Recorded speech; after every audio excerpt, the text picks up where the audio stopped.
die! I order you not to die! I'll go!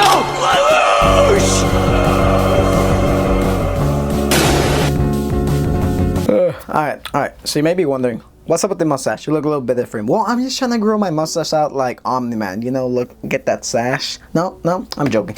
But I'm just seeing if I like it or not. If I keep it, I'm gonna keep it. If not, I'm just gonna erase it. But Code Geass.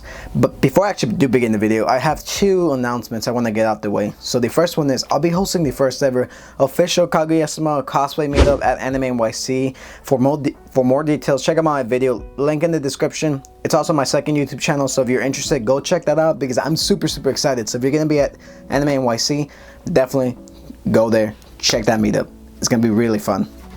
Second announcement is that this is going to be part one of a 4-part series of me discussing Code Geass, and be on the lookout for that because I'll be delving deep into the movies, the OVAs, the reboot, what happened to it. So yeah, this is the first part of the video. With that being said, and that's out the way, let's talk about why I love Code Geass. To me, it's the greatest anime of all time. Where was I? Oh yeah.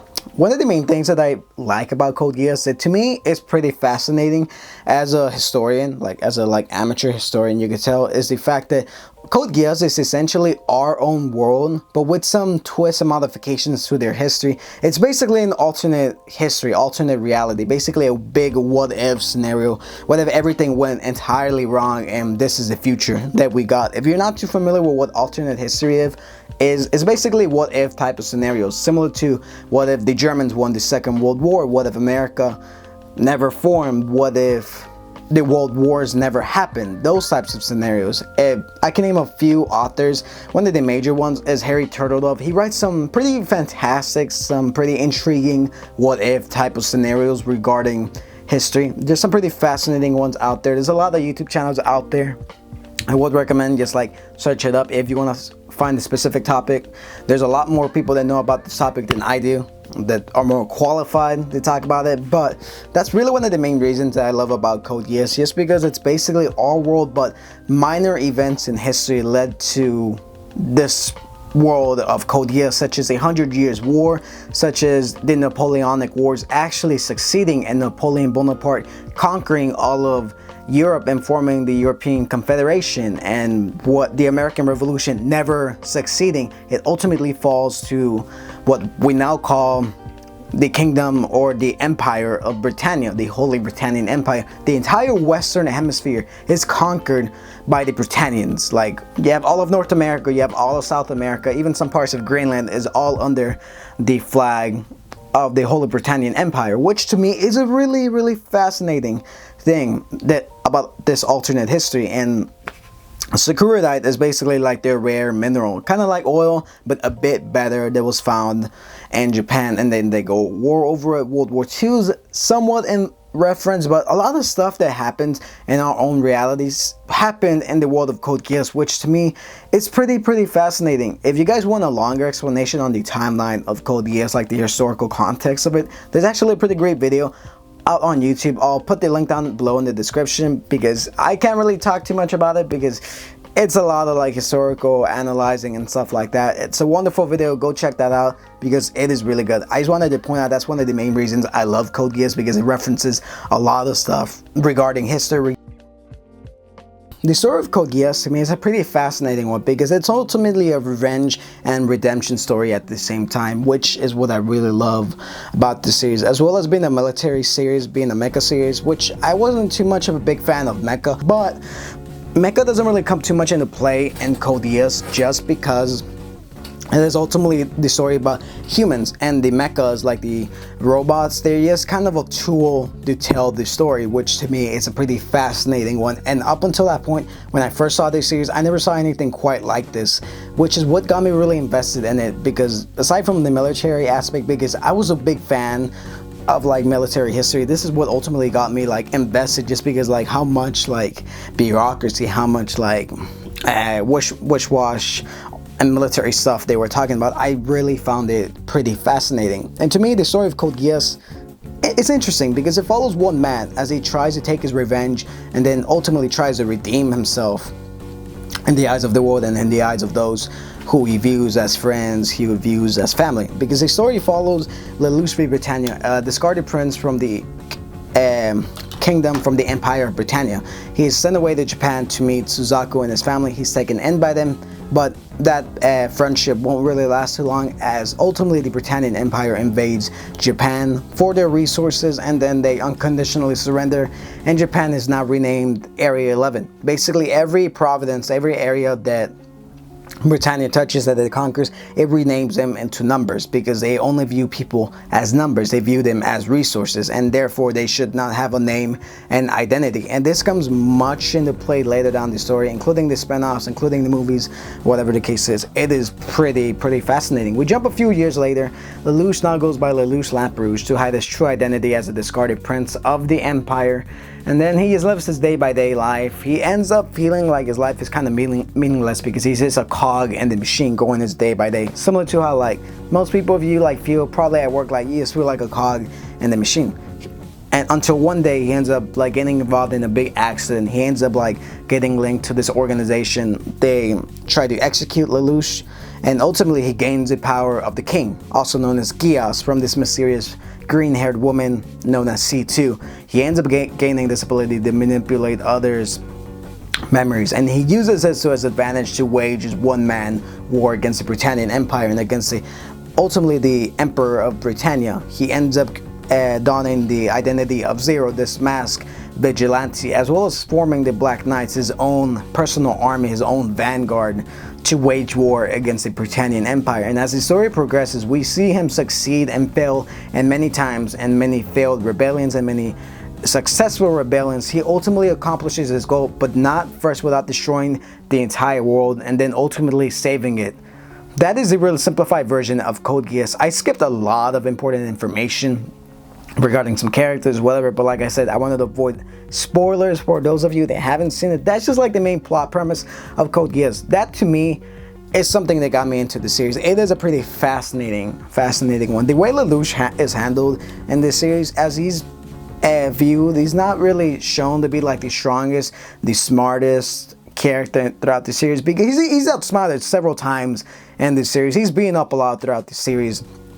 He's just very strategically brilliant. He's a very smart character, and he uses that to his advantage. He kind of reminds me of like Thrawn from the Star Wars series. If you guys are familiar with this character, Thrawn likes to analyze, or he likes to understand his enemy before fighting them. That's similar to Lelouch. He likes to understand his enemy and use their weaknesses against him, which to me makes him a pretty fascinating protagonist, because he's, I mean, aside from having like kind of a big ego, he is pretty intelligent. He is still just a kid. Of course, he's gonna make mistakes. And to me, he is an interesting character, because not only is he on the revenge arc, at the same time, he's also on the redemption arc. He wants to hate, he wants to love. And to me, that's what makes the character pretty fascinating. Yes, the story itself of him just like fighting an entire empire that controls a third of the world, it's pretty fascinating. It is really fascinating. That's one of the main reasons I adore this series.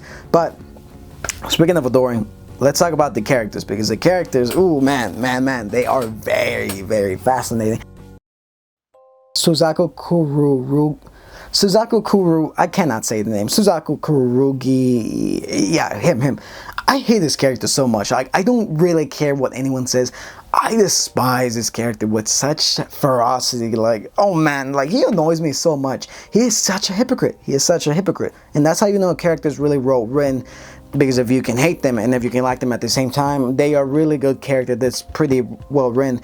I just hate his character so much. For someone that advocates for like a non-violent policy, who's someone who's very peaceful, he is sure it's pretty violent. He uses drastic measures. He ultimately has a death wish upon himself, and he uses his measures to like enforce his own ideology on other people about being very peaceful. But in reality, he's such a hypocrite. He disobeys orders so many times. If he was an actual soldier in real life, he probably would have been court-martialed, or at the very best executed for disobeying the amount of orders that he does in this entire series, just to fulfill his own selfish desires.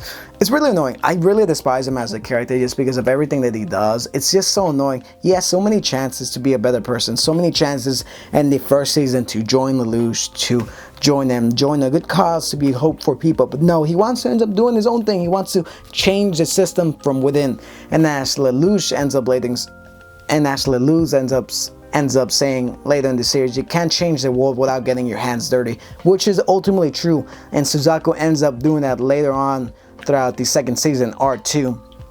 I really despise this character, but at the same time, I grew up to coming around to his character just because he is pretty fascinating. He has this guilt that drives him to like do the right thing, but at the same time, he's not doing the right thing. He's doing the opposite thing. He's doing some really stupid mistakes. I hate him, but I like him at the same time. To me, he is one of those characters that you hate, but you end up coming around to him. Now, C2, on the other hand, she's a very pragmatic person. She's very selfish. Like, her ultimate wish is to die. She wants to die. That's why she goes around making contracts with other people. And I'm not going to focus too much on the other characters because they're kind of irrelevant. They play an important part, but not really. Aside from Suzaku and C2, that's probably the only main ones you really got to understand. C2 is this pragmatic woman. She's a witch. She goes around handing contracts to other people in order to fulfill her own selfish desires. And as the series continues to go on, as she ends up talking with other people, such as Lelouch, and her encounters with Suzaku, her mind changes. She becomes this sad woman to like this ultimately optimistic, happy woman. She ends up becoming human again. And towards the end of the series, she accepts that she's finally human. She doesn't have to be a demon. She doesn't really have to be a witch. Now, Code Geass as a series entirely, it is pretty good from beginning to end. There is a lot of good moments. There's some bad moments. There's some horrific moments that I don't want to talk about just because I feel like it's going to ruin the experience for those of you that haven't seen it. Code Geass, it's just really good. I know a lot of people don't really give it a chance just because it's a mecha anime, because it has a military aspect. It's not your typical shonen. It's not your typical like story. It's really out there. And at the time that this series came out, it was kind of an experimental type of series because it wasn't really based on like a manga or like a series. It was an original creation by the creator. He just kind of brought it to life by Sunrise Studios, and it was a really big gamble at the time just because having a property without like series or something based off it was kind of a gamble, and it is a really successful gamble that ultimately paid off, which to me it led to a lot of good things. Some of the OVAs, some of the movies. Also at the same time, some of the movies are not that good. Some of the video games, some of the gacha games, they're just kind of there. It's just been made for marketing. Like the past few years, the Code Geass series has kind of been like on a decline. You haven't really seen too much people talk about it, but at the same time, it's still a series people love and endure so much because of the characters, because of the story, because of like the main ideologies. Who is right? Who is wrong? What am I to believe? Am I supposed to believe in authority? Am I supposed to believe in my self-identity? It is one of those series that makes you question just about everything. And to me, it's one of those series that opened my eyes into like things you wouldn't normally bring up, you wouldn't normally discuss, such as politics, such as religion. It brings up a lot of like heavy topics into the series, which makes it very interesting. And to me, that's why a lot of people still talk about Code Geass to this day, just because of everything that's happening in our reality, everything that's happening in our current world. Code Geass to me is probably more important than ever to question identity, to question politics, to question religion. It is a very important series to this day, and if you haven't watched the series, I don't know why you haven't. Some of my critiques about this series though is the fact that some of the characters, like sometimes it's not a perfect series. Like some of the characters do some stupid decisions. Some of these like choices they make like ultimately can be foiled, ultimately could be prevented, but like a lot of stuff ends up happening. I don't know, like it is a good series. It is a really good series. But to me, that's one of the main reasons I love this series, is because it's very political, it's very out there, it's very crazy. It's probably my favorite series of all time for those reasons, just because of everything that it delves and talks about is what makes me love this series so much. Not to be that guy, but C2 is best girl so much. I actually have a tattoo of her on my hand right here, on my arm. She is best girl. Like to me, she's like my favorite girl in like the entire series. But yeah, that's basically some of the main reasons I love Code Geass. And if you haven't watched it, I highly suggest go do so. And that's just part one of my 4-part series discussing Code Geass. Stick around for next video when I talk about Akito the Exiled, because it's interesting how it's kind of similar to 86, but keep that in mind, and I'll see you guys on my next one.